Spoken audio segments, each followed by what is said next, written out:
Today we're making handmade paper with old used paper, and we'll make Valentines with it at the end. First, gather your supplies. Don't throw that old paper away. You can use junk mail, catalogs, letters from an ex-scorned lover, homework, and tests that you don't need anymore. Shred it up and set it aside. Things you will need in addition to paper: a sheet pan, a casserole dish, some cheesecloth, a mesh screen of any sort, and a blender. You will also need a sponge and probably some towels.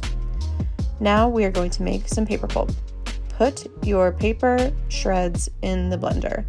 I pour hot boiling water on top of these, but I would not recommend that. Just use cold water. I thought it would soften the paper up, but it doesn't need to be that soft. The ratio here is something like 1:1. I'm sort of guessing. You want the water to cover the paper, but you also don't want it to be too soupy. Once it's in there, blend. I'm going to blend this pulp pretty well so there are no distinct pieces of paper. If you want little flecks of paper, you can add that in after, but I want a pretty standard, consistent smoothness to this. You're looking for this consistency. Now we're going to make some paper. Here's my setup. I have a casserole dish on top of a sheet pan, and then I put my mesh screen on top of that. And then on top of the mesh screen, I'm going to use my cheesecloth. Now I'm going to pour my paper pulp over the cheesecloth. You're trying to create a general rectangular shape. It's not going to be perfect, and that's okay because we'll clean it up after. Try to get the pulp in an even layer and go slowly because it will splatter. So this is about the thickness you're looking for, and you can see that I smoothed the edges out with a spoon. Now I am going to smooth it out, and that's so I don't have any super thin spots and any super thick spots. I'm going to fold my cheesecloth over it and start sponging the water out. This takes quite a bit of time, so just enjoy the process.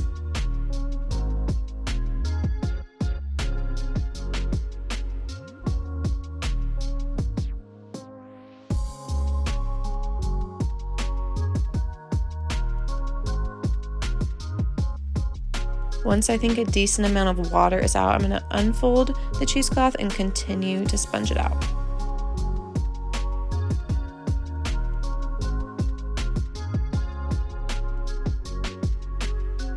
I'm checking the edges to see if they can come up from the cheesecloth. This is a good test to tell if your paper has had enough water squeezed out and if it's dry enough that it can be transferred. So this paper is not coming off super easily. I'm going to continue to sponge it out.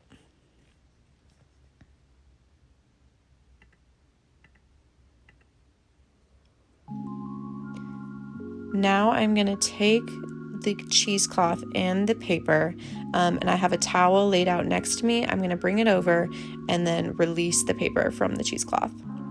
And I don't have a super good view of it, but I'm just using my fingers to sort of guide the paper off. Once you get the edge off, the cheesecloth will release really easily. It's just the edge that is a little tricky. And here is what it looks like.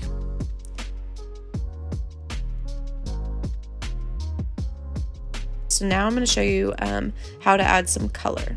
I used acrylic paint for this, and you're going to put acrylic paint in a plastic container, and then we're going to add water. Once your paint is sort of liquefied, then add your pulp.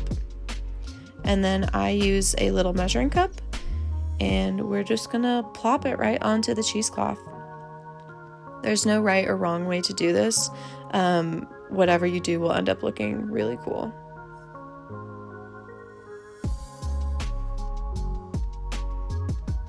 And I'm showing you how to do sort of, just a basic rectangular standard piece of paper shape, but you can also do this. I made some circles as well. You can make some hearts, some flowers, just to have fun with it.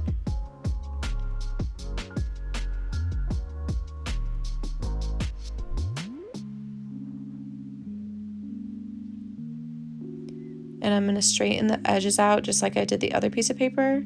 Having a crisp edge makes it easier to release and easier to work with when you're doing handmade paper like this. gonna sponge it out just like the other piece of paper. Here are some examples of the pages I made with that colored paper pulp.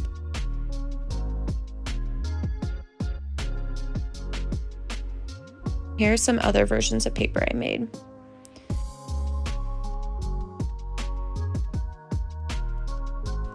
Now we're going to make some Valentines with our handmade paper.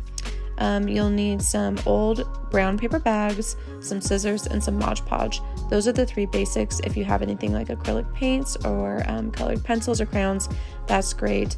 I have some netting from an avocado bag and a lemon bag that I'm going to use, and then I also have a gold leaf that actually just came from a chocolate bar wrapper.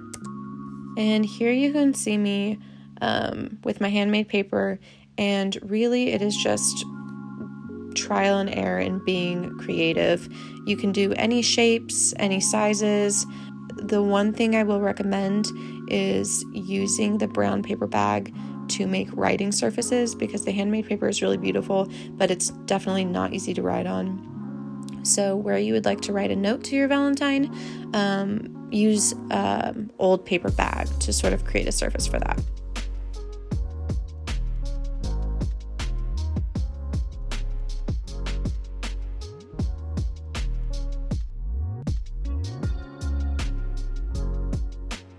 And here are some of the Valentines I made with the handmade paper.